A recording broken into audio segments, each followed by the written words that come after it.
छान चित्राचं गोष्टीचं पुस्तक आणलं आणि सोबत एक सुंदर वही.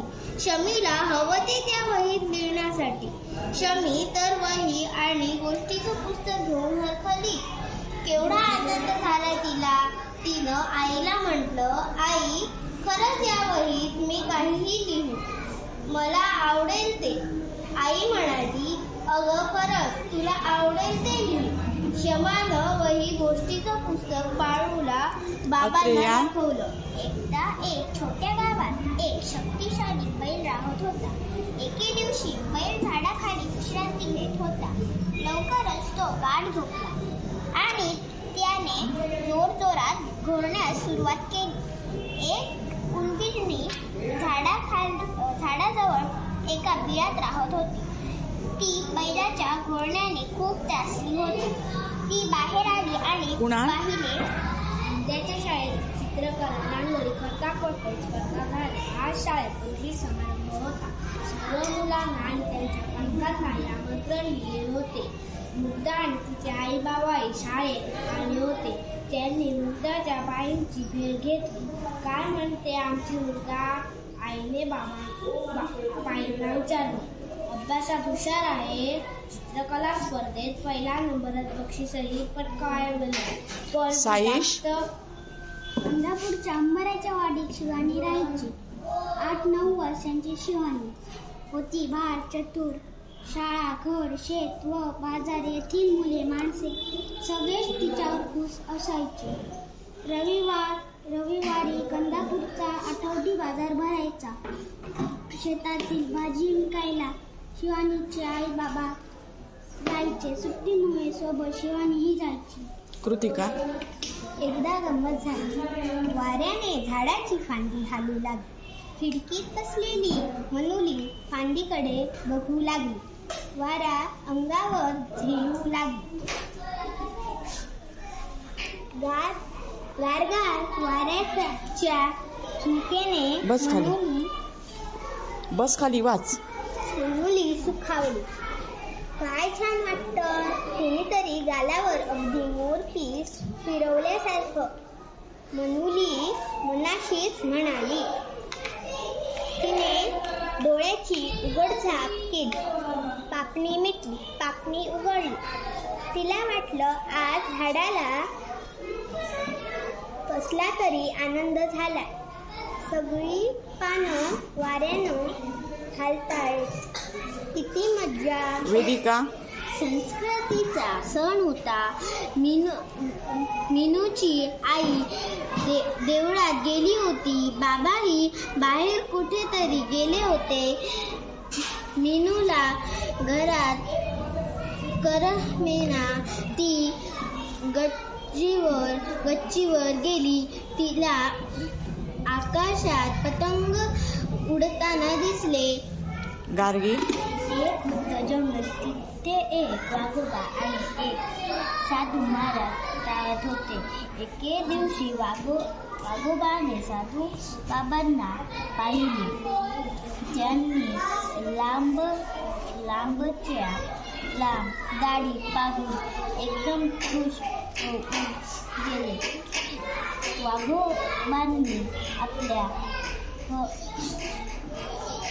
हनुवटीवरून पंजा फिरवून पाहिला. गाढव आणि मिठाई. गाढव झाडाखाली निवांत बसले होते. अचानक त्याच्या मनात गोड बर्फी खाण्याची इच्छा आली. गाढव जंगलातील आपल्या मित्रांकडे गेले. त्यांनी त्यांना काहीतरी गोड खायला मागितले. अस्वलाने त्याला मग खायला दिला. गाढवाला मग आवडत नव्हतं. गाढवाने मग खाण्यास नकार दिला. ससा उड्या मारत गाजर घेऊन आला. त्याने ते गाढवाला दिले.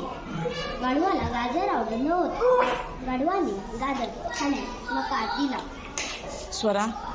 मन प्रफुल्लित करणारे शेख चिल्लीचे कारनामे. शेख चिल्ली नावाचा एक मुलगा होता. तो फार गरीब घरात जन्मलेला होता. शेख चिल्लीचे वडील मृत्यू पावले होते. त्याची आई गरिबीची जळ सोसत कसे बसे त्याचे पालन पोषण करत होती. शेख चिल्ली फार नटखट होता. त्याचबरोबर तो अतिशय बावळट सुद्धा होता.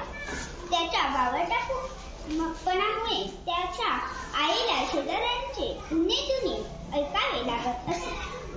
शेवटी कंटाळून एक दिवस त्याच्या आईने त्याला घरातून बाहेर काढले.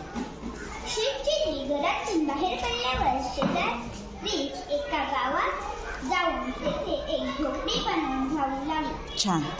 स्वस्तिक. चेहरा सवाशेत. नाना घुंगरू काठी आपल्या शेताच्या खाली बाजूला बस. फिरत होते. खाली बस. वाऱ्यावरून डोलणारी समोरची शेती पाहून ते आनंदाने डोलत होते. निबर सोन्यासारखे पिवळे भाताचे पीक नंतर कापणी, दोडणी, मळणी आणि मग कापणीत पडले. वर्षभराची बागणी असा विचार त्यांच्या मनात येत हिमेश. होता. संत गाडगे बाबांचा रंग वाराडे शेणगाव येथे एका गरिबी कुटुंबात झाला. आई बाबा तिथे गेला देबू ठेवले.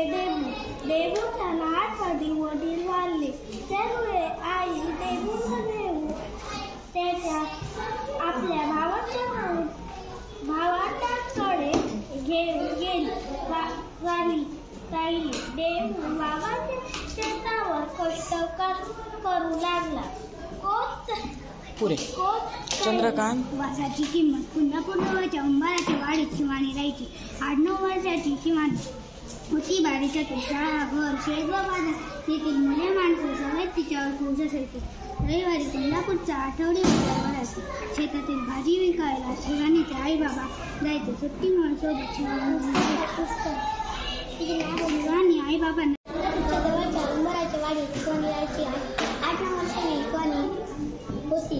मारीच्या शाळा व घर व शेत व बाजार येथील मुले माणसे सगळे तिच्यावर खूप खुश असायचे. रविवारी कुंदापूरचा आठवडी बाजार भरायचा. शेतातील भाजी विकायला शिवानीचे मनस्वी. मुग्धा लिहू लागली. मुग्धाच्या शाळेत चित्रकला, रांगोळी, कथाकथन स्पर्धा झाली. आज शाळेत बक्षीस समारंभ होता. सर्व मुलांना आणि त्यांच्या पालकांनाही आमंत्रण होते. मुग्धा आणि तिचे आई बाबाही शाळेत आले होते. त्यांनी मुग्धाच्या बाईंची भेट घेतली. काय म्हणते आमची मुग्धा? आईने बाईंना विचारले. अभ्यासात हुशार आहे. चित्रकला स्पर्धा पहिल्या नंबराचं बक्षीसही पटकावलं. वासाची किंमत कुंदापूर जवळच्या उंबराच्या वाडीत शिवानी राहायची. 8-9 वर्षाची शिवानी होती. बारीच्यातून शाळा, घर, शेत व बाजार येथील मुले माणसं सगळेच तिच्यावर खुश असायचे. रविवारी कुंदापूरचा